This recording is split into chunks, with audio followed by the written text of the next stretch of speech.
Good morning and welcome to Cat's Cottage. I'm here this morning with a nice hot cup of coffee and some of my leftover pies. I put them in the toaster to heat them up, and these happen to be peach. Yep. Anyway, how's everything going with everybody? Everybody good? We are January the 2nd. Yes. I've never been so happy to get into the new year ever that I can ever remember. You know, I always dreaded it because it meant I was getting older. But anyway, I'm glad we're coming in. And I'm just, I want this government to change over and see if anything comes different than it is now. It's pretty, right now it's pretty rough. It could get rougher. And it's not surprising about the New Year's. When they were showing, they were showing New Orleans, they were so happy and getting everything, it was on the news and showing how they were fixing it up and getting ready for the big party. And then New York, it started a week before, and they were talking about the ball and the whole thing. And I could just see all that stuff. It's just, you put a bunch of people in a crowd and you're going to have something happen. You're definitely going to have something happen. And I can't imagine, I can't even envision it, the running over people. I can't envision that happening. Or, how it would feel or anything like that. It's so unbelievable, that someone would have the mind to do that. And then I read this morning, I thought that was pretty cool, about that Tesla car parked in front of the Trump Tower there in Las Vegas. It didn't blow up like they intended. It just, it blew up. It didn't blow out and damage the door and go inside and hurt anybody or anything like that. It just blew. When it blew, it went straight up through the top of the car. And of course it killed the person inside, which, it's foolish to sacrifice yourself like that. It just has no meaning, really. But anyway, Elon Musk said that they had developed the car, that if there was a fire or explosion, it wouldn't blow out. It would just blow straight, it'd go straight up. And, he made the statement, well, they picked the wrong car to put their bomb in, but these things that, are awful that are happening, but we have got to keep going. But we got to use our heads and not go to places that are trouble. It could be trouble, when you pack a bunch of people in. I remember one time when I went to, I was going to a race, and we passed through Las Vegas. And so, I've never seen Las Vegas, so let's stay a night here and a day maybe, and see what it looks like. It was nothing I wanted to be around. We went into this area, and there was going to be this show with this boat. It's all, outside. It's all, and they do this pirate show and all that. People got so packed in there that they were against you in the back. And I didn't like it, and I worked my way to a chain link fence. And I told, well, he was my boyfriend at the time. I told my husband, let's make our way to this chain link fence. And it was about a 6-foot fence. And I said, we're going to climb this fence and get out, because we couldn't get out the gate, couldn't leave. And I thought, this is not good. Somebody could stab me or you, and we couldn't do anything about it. We wouldn't even know who did it. And so anyway, we were pushed up against this fence. And I told him, I said, I'm leaving. I don't know if you're coming, but I'm going over this fence. And I climbed over that chain link fence and got out on the other side. And he did the same. But we got out of there. And then when we walked in Las Vegas at night, tried to walk on the sidewalk, it was kind of strange because the cars had no respect for you. If you were in the street or trying to cross a side road, you had to cross side roads from the main street, and they would come flying. They didn't stop for you. They didn't slow down for you. You had to jump out of the way, and it was just unbelievable. I'm trying to remember the year that I went. Might have been, it was between 90 and 95. It was between there. But anyway, the streets were dangerous. It wasn't the people I was worried about at the time. It was the traffic and the way they treated you, and and the crowds. And so I was just not used to that stuff. And then next morning or that night, you could hear things plopping against our motel door, like something being thrown. And I would open the door and look at it, and it was solicitors for women. And it was one after another. And, prostitution was legal. So, it was like they were, it was like, common, like you're just buying something. And it had pictures of them and all that kind of stuff. And then, let's go get a paper, a Sunday paper, and look at it, with our coffee. And the Sunday paper machine was full of papers, and all over the machine was advertising women, and all in the machine, the newspaper. If that's your thing, that's a place to go. The newspaper had ads in it with women, like selling refrigerators or something. It was a trip, So we decided to go. I forget how this happened, but we were going to drive up to the closest town. I wish I could remember that. Some of you might know. And I don't know. Maybe you live there. I don't know. But I think it's some kind of law. They don't let you stand on the street in Las Vegas. Maybe this town, you could stand on the street right in the daylight. And I was so naive, I guess. But it was made like a cowboy town. It looked like old cowboy town. And it had places of business and everything. It wasn't for a show or anything. It was their life, And these women were young women were standing out all outside the buildings, propped up. And on the corners. They didn't bother you or anything. They didn't come after you. They just stood there, like, hey, how about me?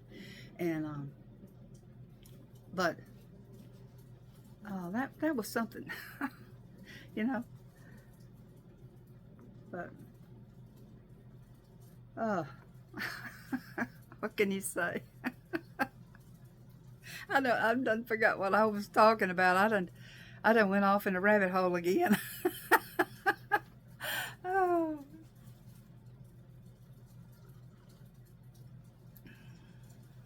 If you make these pies here, now normally you'd make them out of pie dough. It's the way my mother made them, and I made them pie dough. Or you can use biscuit dough, or I just some of those biscuits out of the little sleeve. But make one and like test it. Make one and test it, and then add sugar in it if you need to. Put more sugar. If you're using the fruit out of the can, or fresh fruit. Put a little, and if you don't want sugar in it, put some of that artificial sweetener in it. And then on the top of them, just, sprinkle the top of them with some powdered sugar. And if you put the granular sugar, don't put the powdered sugar on it, before, when it's cooking. You can put the granular sugar on it. It'll kind of melt it down. It might, some of this might come out and get on your pan a little bit, but it's not going to hurt anything. It's not going to hurt the pie. Some of it will come out because probably had too much in there.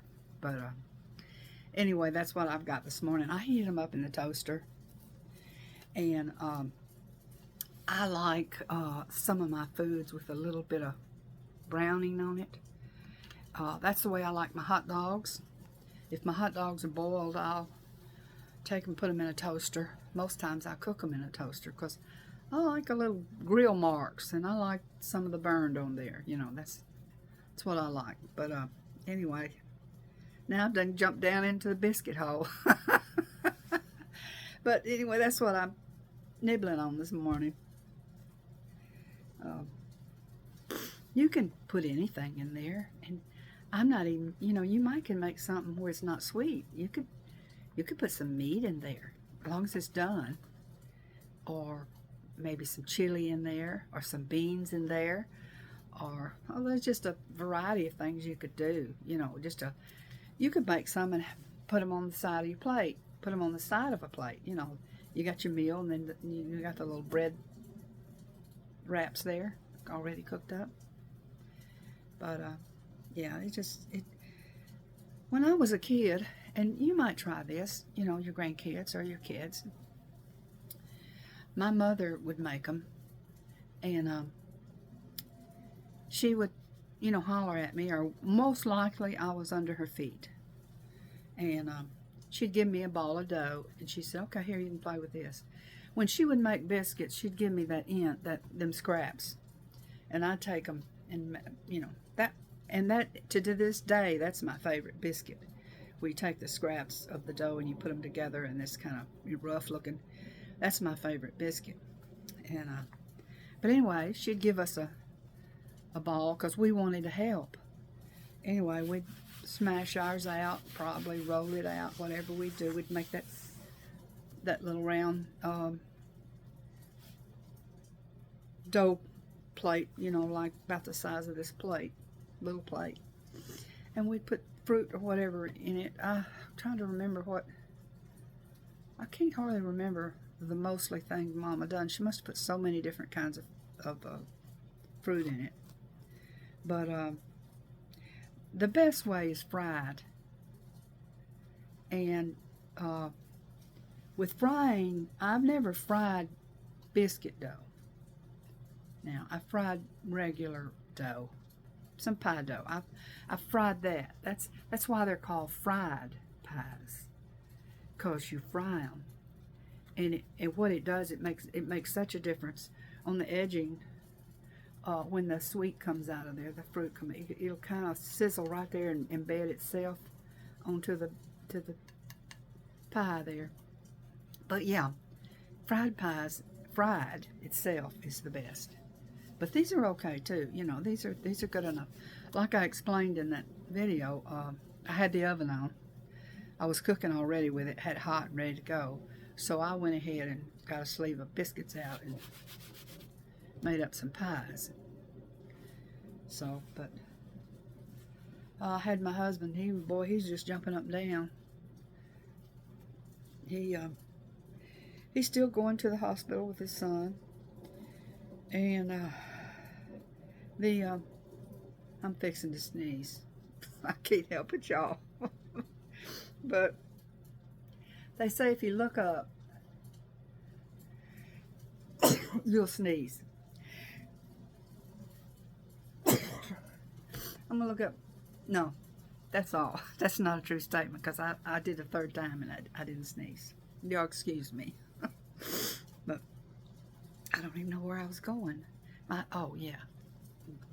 Anyway, they wouldn't release him because this was the holiday, so they kept him. And the people that worked didn't want to work either. And, you know, my husband ends up getting stuck up there. Him and his daughter, back and forth, are stuck up there.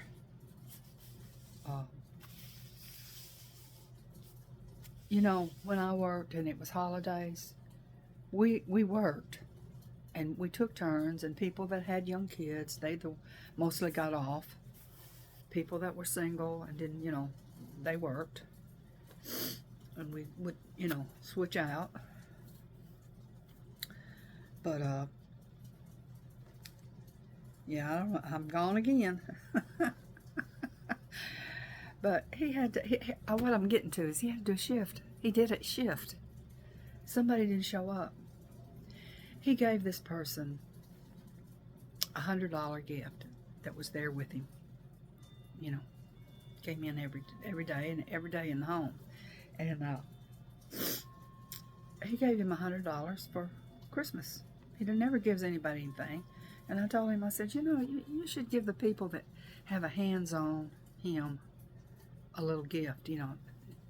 Some money is what they want. They you know, they probably have low income. I said, give them a gift of money. So he gave, the funny part, he gave this guy that really has hands on, gave him a $100 gift for Christmas, and they're not allowed to take a gift, so he just handed it to him secretly, you know. So he didn't come back. He didn't come back, and he left him the following day doing the whole shift. Left my husband doing the shift. So, you know, I had shamed him into giving him some money, and I thought, boy, I'll mind my own business from now on. But the guy wouldn't come back in. Oh gosh, that's a hard job, taking care of people like that. You're in a closed-in environment, and you're doing everything you do for yourself, you do for that person, and you can imagine what all that is. So that's not an easy job. Any job that just, I mean, that's not, I never had that job, but I was close. But anyway, here we are on another day, and we'll see. Maybe he'll go back to his home, because he's, you know, he's good enough to leave the hospital. It's just they wouldn't let, nobody wanted to check him out. It doesn't make any sense to me. They didn't want to check him out on the New Year's, because they were going to have limited employees, because they're letting people off. And so there might be some paperwork or computer work to do, and so it doesn't really make sense. You can go home from the hospital. I hate hospitals. That's why you can't get out. You can't hardly get out of them once you get in them. You can't get out of them. And nowadays they want you to watch movies. They want you to take a stack of paper home that high. I went to the Mayo Clinic with my husband on his heart surgery, and oh my gosh, we couldn't hardly get out. I had to lie and say I watched the video. I hated doing that, but we couldn't get out. And we were, you know, my husband we needed to go back to our hotel and pack up and leave, you know, get on the plane. And I told him, oh yeah, I said, a stack of papers, that, I mean, I would have had to possibly pay to get that. I couldn't get it in my luggage. And it was weight, a lot of weight, heavy paperwork. And I thought, I'm not going to read all that, and neither is he. So I left it behind. Like I accidentally forgot it. And I didn't watch the video, which I could watch the video at home, you know. But they wanted me to sign and say, I watched the video, I understood the video. Yeah, I've read all these papers. Yeah, I understand all these papers. It was, you know, same thing here in town. They did the same thing. Oh, we're waiting on the doctor to give you the okay so you can go home. You know, that's ridiculous. He didn't have to come in person. You know, he could say, hey, let them go. You know, tell them I said blah blah. And they can leave. Couldn't hardly get every hospital that we checked in for my husband and his heart surgeries. We can't hardly get out of them once you get in. And the last one where we went, he was having a little problem.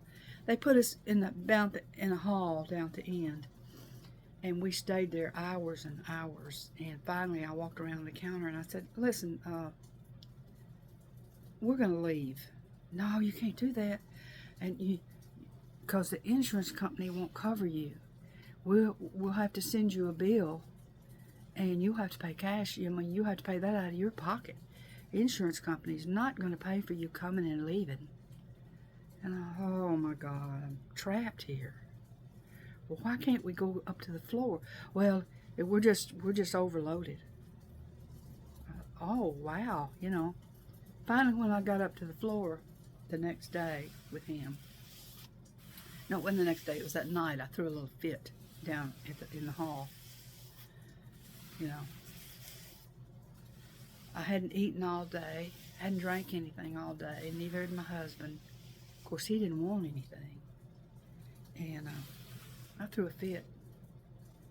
And so the head woman on the floor came down and wanted to know what was my problem. I said, "I haven't eaten all day. I'm not well myself, and I just can't keep standing here in the hall. There's no place to sit or anything, and I'm standing." And my husband was on a bed, you know, a little gurney type thing. And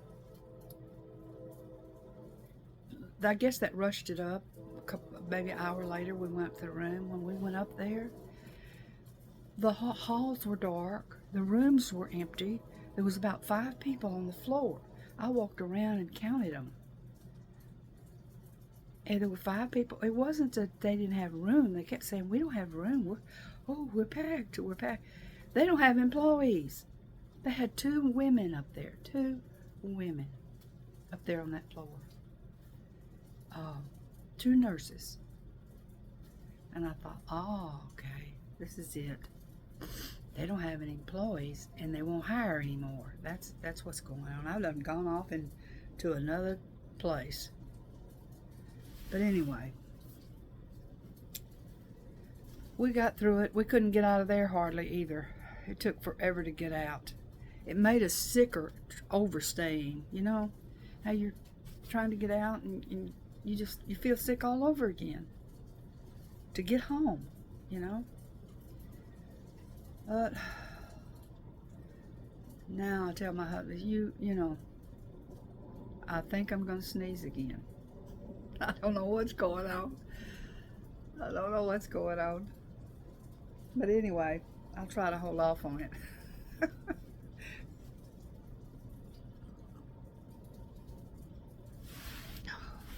Y'all, I got my lights on up here. I know y'all not can see them. Ceiling's lit up. I guess I'm addicted. I'm addicted to those lights. You know, they don't stay on all day. I just, you know, I drink my coffee here, maybe talk a little bit with my husband and everything when he wakes up, and then I turn it all off, and I move. How many feet is that? 5 feet, 6 feet over to the next room. Turn the TV on. If I don't do anything else, that is. But yeah. Anyway, I've talked for 24 minutes here. I guess that's okay. Jabbering about nothing, you know. And it's not storming here. It's in that thing. It's thunder, you know. But life is good. Just don't go to crowded places and hang out. Don't stay very long, or keep your eyes open to what's going on around you. I think things will get worse than better.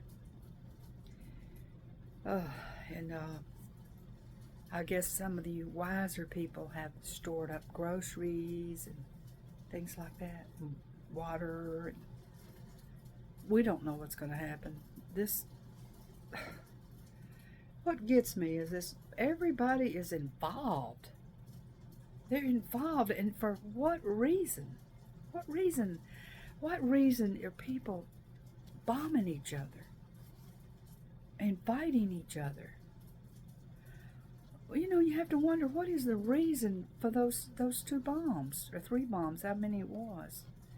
What's the purpose? You didn't accomplish a thing. You're not a hero, Nobody's going to remember you. Before long, your picture won't be up on the TV screen, and nobody will remember you. You won't be a hero in your group or your warring group or your whatever. You're not going to, in your country, you're not going to be a hero. What? Maybe you think you're a hero for one day to kill a bunch of people? Especially Americans. I guess you want to kill Americans. But it just serves no purpose. And when I was young, I put myself, and I was, as a girl, shouldn't have. Terrible things were happening back then too. You just didn't hear about it so fast as you do now. But I put myself in places and things where I could have died or been hurt. And, I've looked back on it before, and I thought, why did I do that? But young kids, young people, can't see it. They don't see a danger. Especially, I think girls think, oh, why can't I do this? I'm equal to a boy. I'm equal to a man. I can do what a man does, and I can go here and I can go there. But you're different. You're vulnerable. You're, they watch you. And a lot of times, what men have on their minds, their fantasies, and I see some women getting involved in that, I see women picking up young girls. What are they thinking? Are they selling them, or what are they doing? And, but yeah, you don't, always be cautious. Try not to put yourself in vulnerable places where you can be molested or murdered. And kids are innocent. If you're a child and you're watching this, you're innocent and you don't understand the evil. That's why. You don't understand what people would do. You saying no is not good enough. You can't just say no. You can't put yourself in those positions.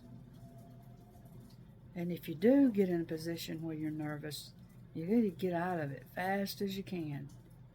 Make your move fast. There was a song sometime back. I was trying to think of the words to it. It's something about Mama told me not to come. And it was a party this guy went to, and everybody was starting to act freaky. And the chorus was, Mama told me not to come. But I didn't listen to her. But you can go to some parties and gatherings, and Mama told you not to go. Something in the back of your head tells you not to go. Hey, there's nothing wrong with staying home and doing things at home, doing things with your family, doing things with close friends, but be careful on that. A lot of times the people I won't say they're friends, maybe they're acquaintances.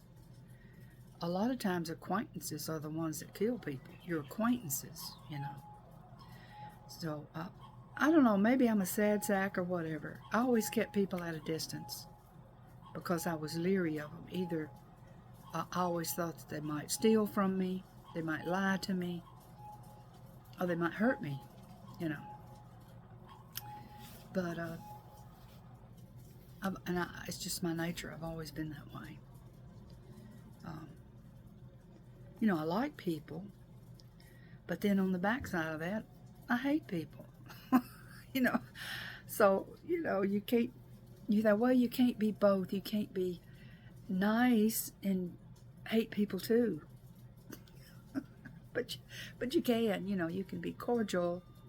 You can be cordial and be leery, but not leave yourself open. So that, I guess that's what I'm coming to. And I guess everybody gets a big kick out of me going off into the deep ends, or falling in a foxhole, going down a foxhole, as they say. But I think I'm falling into the deep ends.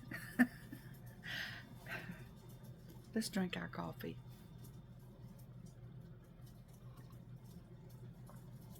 Well, I think we're now stepping into winter for us that are in the winter's time. It's 31 outside now, and it just takes, I don't know how many days it's going to take in the low 20s or teens to freeze the ground. But when that ground gets frozen, we're in some winter. And you're not going to go out there and dig with a shovel very easy when your ground gets frozen. So, but Christmas has come and gone. The new year has come and gone. And all I can think about is finally I'll go back to the dentist. So, but anyway, I've had a great time talking to everybody. Y'all enjoy your coffee or tea, and I'll talk to y'all again. And y'all have an awesome day. And don't pay attention to this old lady mumbling and going down the wrong topics for morning time. Okay, I'll talk to y'all later. Bye-bye.